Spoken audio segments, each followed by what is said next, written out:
In the small town of Ravenswood, nestled deep within the heart of the Canadian wilderness, there existed a legend whispered in hushed tones around crackling fires and in the dim light of the local tavern. It was a tale of an ancient curse that lurked in the shadows of the dense pine forests, a curse that hungered for the warmth of human flesh. The wendigo. As winter's icy fingers tightened their grip on Ravenswood, a group of friends, eager for adventure, decided to explore the mysterious woodland that bordered their town. Among them was Emily, a bold and curious soul with an insatiable appetite for the unknown. She convinced her friends to embark on a journey into the heart of the forest, armed only with their courage and the feeble glow of flashlights. The air was thick with anticipation as they ventured deeper into the woods, their laughter echoing through the trees. The moon cast a silvery glow on the snow-covered ground, and the only sounds were the crunching of their boots and the occasional creaking of branches under the weight of snow. As they delved further into the frozen labyrinth, an uneasy tension settled amongst the group. The tall trees seemed to close in on them, their branches intertwining to create a natural canopy that blocked out the moonlight. Shadows danced on the snow, and the once familiar trail became a twisting maze of uncertainty. Emily, undeterred by the growing unease, led the group with unwavering determination. She felt a strange connection with the woods, as if an invisible force guided her steps. The others exchanged uneasy glances but followed her lead. As they pressed on, the temperature dropped, and an eerie silence enveloped them. Even the wind seemed to hold its breath. A faint, haunting whisper floated through the air, so subtle it was almost imperceptible. The friends exchanged nervous glances, each trying to dismiss the unease that crept into their minds. The trail led them to a clearing, where the skeletal remains of a long-forgotten cabin stood. The air felt heavier here, and the group hesitated. Emily, however, pressed forward, drawn to the decaying structure like a moth to the flame. The door creaked open with an otherworldly groan, revealing the darkness within. Emily's flashlight flickered, casting long, distorted shadows that seemed to writhe on the cabin walls. The air was dense with a scent of decay and the faint echo of distant whispers. Against their instincts, the group stepped inside. The interior was frozen in time, the furniture covered in a thick layer of dust. The cabin seemed to exhale a bone-chilling cold, and their breath hung in the air like spectral apparitions. In the dim light, Emily spotted a weathered journal on a dusty table. She opened it, revealing pages filled with frantic scribbles and drawings. The words spoke of an ancient curse, of that same hunger that consumed the souls of those lost in the woods. The one mentioned in the tavern, the wendigo, it seemed, was more than just a legend, at least according to these scribblings. A distant howl echoed through the woods. Whispers grew louder, intertwining with the wind that rattled the cabin's decaying walls. Panic set in, and the friends decided to leave, the journal clutched tightly in Emily's hand.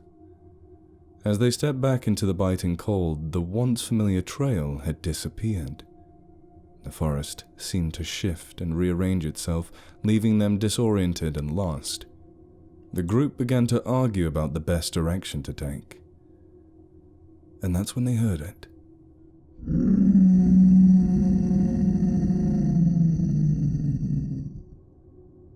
A guttural growl that seemed to reverberate through the very ground beneath their feet. Shadows twisted and contorted, forming a nightmarish silhouette against the snowy landscape. The creature known as the wendigo emerged from the darkness, its eyes gleaming with a hunger that transcended the physical. Frozen in terror, the friends watched as the creature circled them, its elongated limbs moving with an otherworldly grace. Emily clutched the journal, her mind racing for a way out. The whispers grew louder, taunting and tormenting them. As the wendigo lunged, the group scattered, each one desperately trying to escape the grasp of the cursed creature. The woods became a chaotic blur of snow and shadows, the friends' screams mingling with the haunting wails of the beast. Emily, separated from the group, found herself deep within the heart of the forest. The whispers in her mind became a maddening cacophony, urging her to embrace the hunger that lurked within. She stumbled through the snow, the wendigo's presence a relentless spectre at her back. Exhausted and on the brink of despair, Emily discovered an ancient cave hidden amongst the trees. Desperation drove her inside, and as she entered the frigid darkness, the whispers ceased. The cave seemed to offer a temporary sanctuary, shielding her from the creature's relentless pursuit. Days turned into nights, and Emily huddled in the cold darkness, unwilling to leave for fear of being eaten by that horrific monstrosity. Haunted by dreams of its eyes, hollow and soulless, the cave became her prison. The whispers a constant companion that gnawed at her sanity whenever she tried to go towards its exit. The hunger grew within her, and Emily found herself losing the battle against it. 5 long days and nights passed while she was cooped up in that cave before another human being found her. They stepped into the damp and dingy cavern with a torch aglow, illuminating Emily's face, hollow and starved far too quickly for the amount of time she was gone.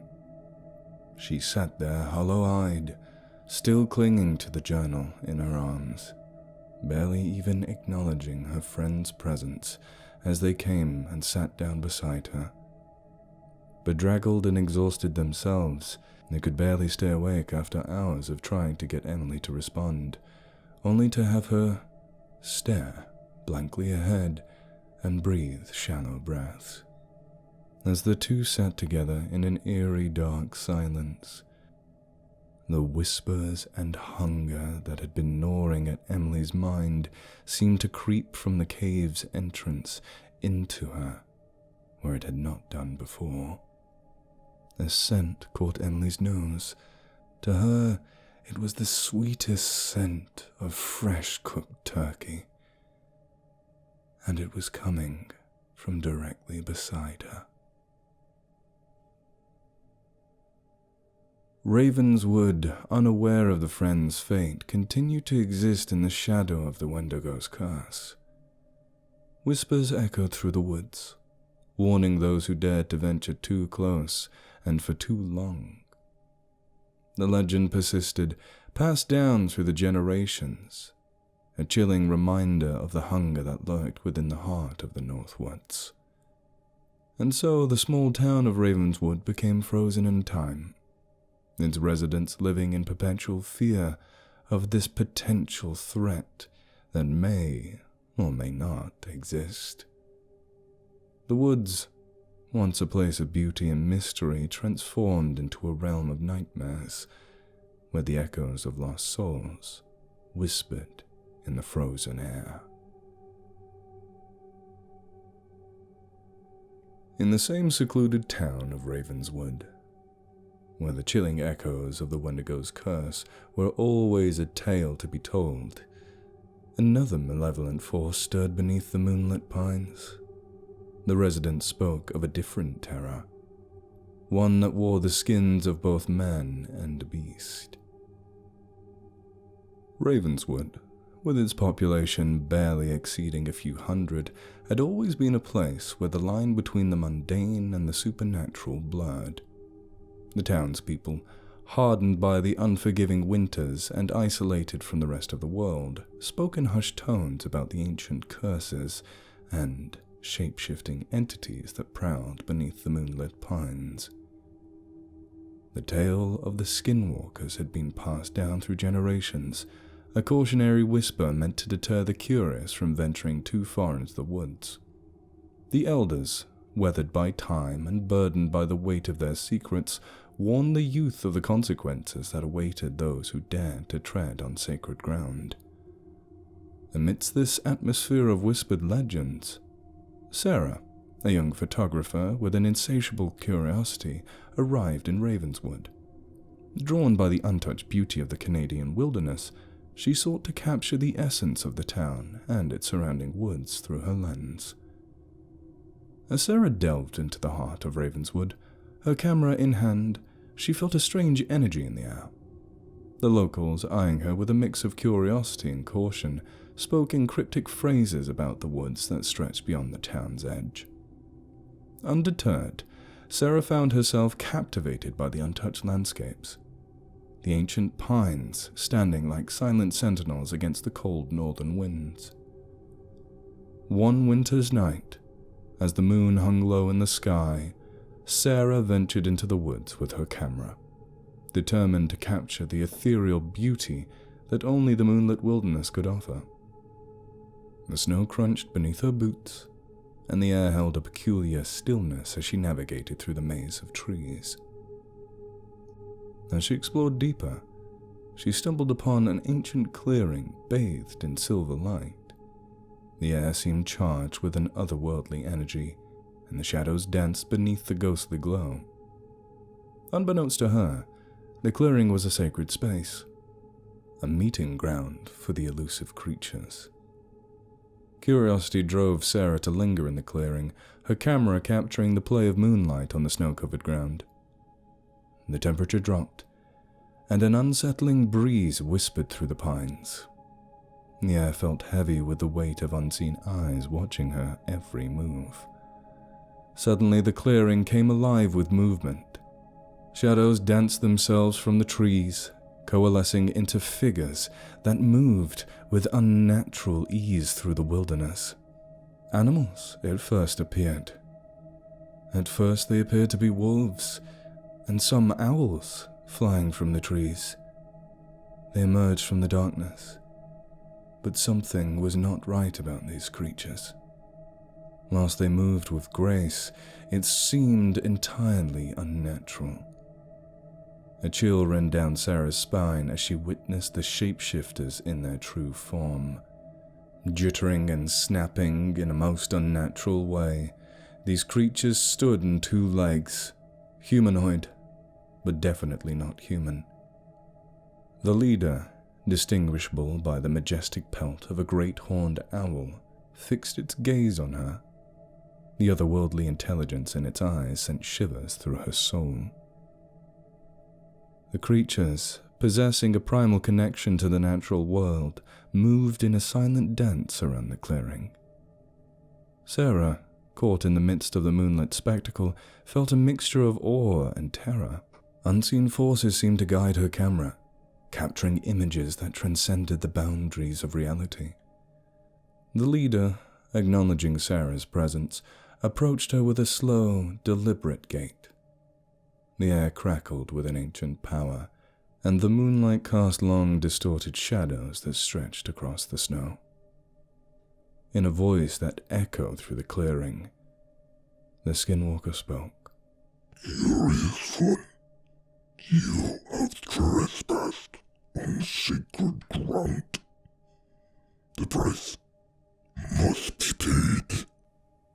Sarah, her heart pounding, tried to retreat, but an invisible force held her in place. The leader raised his hand, and the moonlight warped around its fingers. In a flash of blinding light, Sarah felt her body convulse, her skin tingling as an otherworldly transformation took hold. She gasped as her senses expanded, merging with the natural world around her. Sarah found herself standing on 4 legs, her body covered in sleek fur. The moonlit clearing transformed into a realm of heightened senses, and the whispers of the skinwalkers echoed in her mind. The leader, satisfied with its display of power, released Sarah from its invisible grip. As she stumbled back, disoriented and bewildered by her newfound form, the skinwalkers retreated into the shadows, leaving her alone in the moonlit clearing.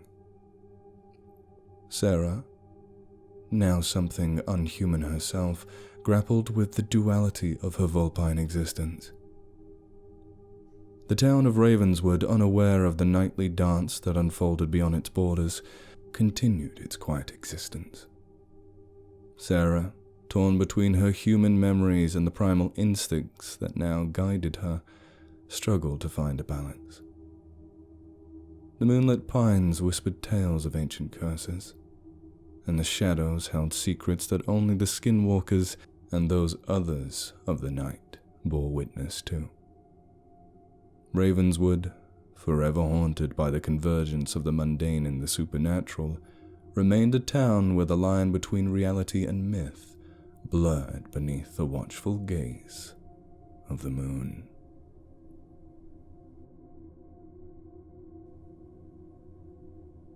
In the heart of the Canadian wilderness, nestled between ancient pines and snow-covered peaks, lies the enigmatic town of Ravenswood. No stranger to strangeness, it is a place where winter's icy grip never seems to loosen, and the shadows cast by the ever-present moon dance eerily across the frozen landscape. But beneath the picturesque facade of this secluded town lies a chilling secret that has haunted its residents for generations. The story begins with a chilling wind that sweeps up through the narrow, snow-covered streets of Ravenswood, carrying with it whispers of a bygone era. Locals speak in hushed tones about the creature that stalks the outskirts of town. One with a presence so monstrous it seems to keep other creatures at bay. Descriptions vary, but common threads emerge. A massive wolf-like creature with fur whiter than snow itself, eyes that pierce through the darkness, and a howl that sends shivers down the spine of even the bravest of souls. The legends trace its roots back to the indigenous people who first inhabited the region. They spoke of a spirit, a guardian of the frozen wilderness, a creature that could traverse the snowy expanse with an otherworldly ease. The wahila, they believed, was neither fully animal nor fully spirit, but something in between, a creature born from the magic woven into the very fabric of Ravenswood, or at least the land it inhabits. As the story goes, every few decades, the wahila emerges from the depths of the forest to roam the outskirts of town. Its arrival is foretold by the eerie silence that descends upon Ravenswood. Silence so thick that the very air seems to freeze.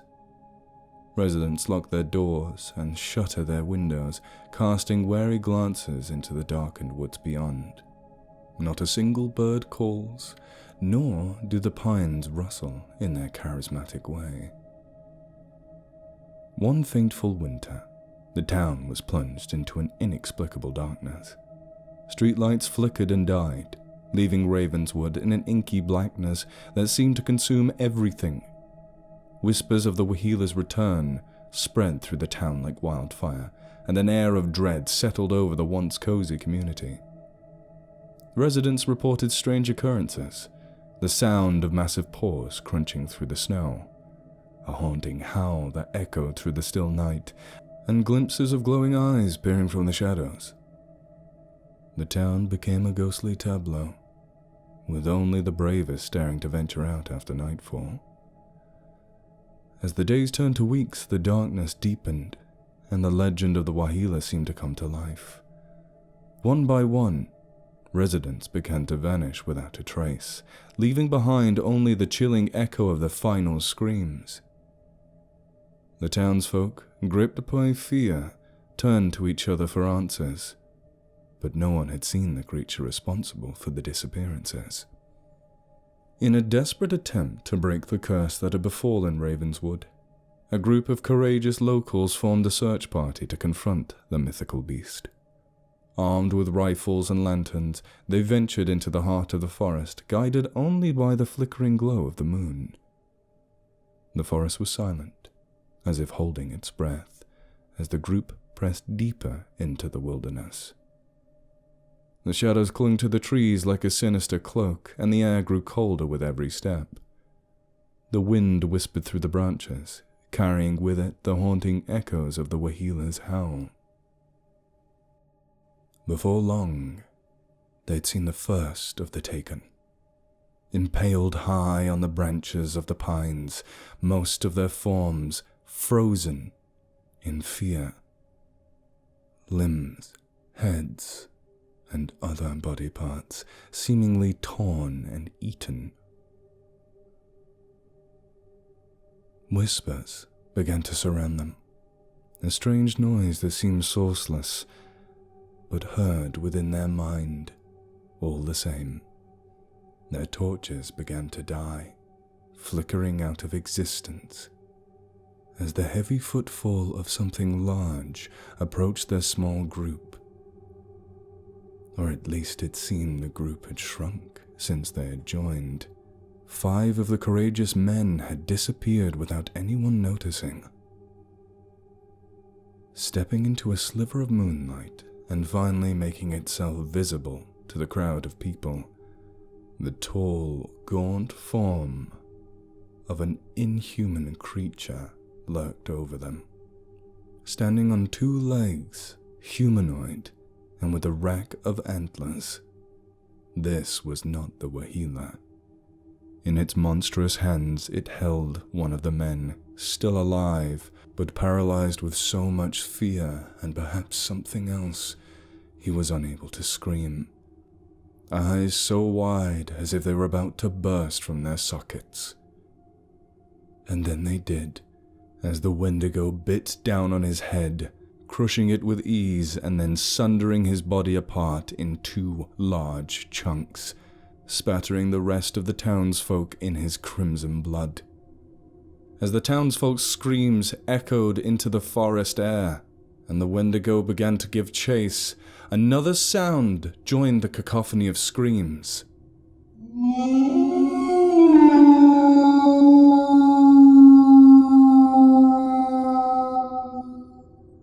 The wendigo froze in its tracks, its head whipping around to the source of the noise before being struck by the force of 1,000 charging bison, as the mighty wolf's jaws snapped shut over its form, carrying away the squealing monstrosity as if it were a paper doll. Quicker than the wind, both supernatural entities disappeared into the forest and away from the terrified and confused townspeople. Shaken, but somewhat victorious, the townspeople returned to Ravenswood, the darkness that had gripped the town lifting with the departure of the monstrosity and the Guardian. The legend persisted, passed down through the generations as a cautionary tale, a reminder that ancient magic is woven into the fabric of the land, and one should not be too quick to judge that which we don't understand. To this day, the residents of Ravenswood speak in hushed tones about the winter when the wahila walked amongst them. Some dismiss it as a shared hallucination born from fear and isolation, whilst others swear by the truth of the legend. But when the wind howls through the narrow streets and the shadows dance across the snow-covered landscape, the whispers of the wahila linger. A chilling reminder that some legends are born not from imagination, but from the heart of the wilderness.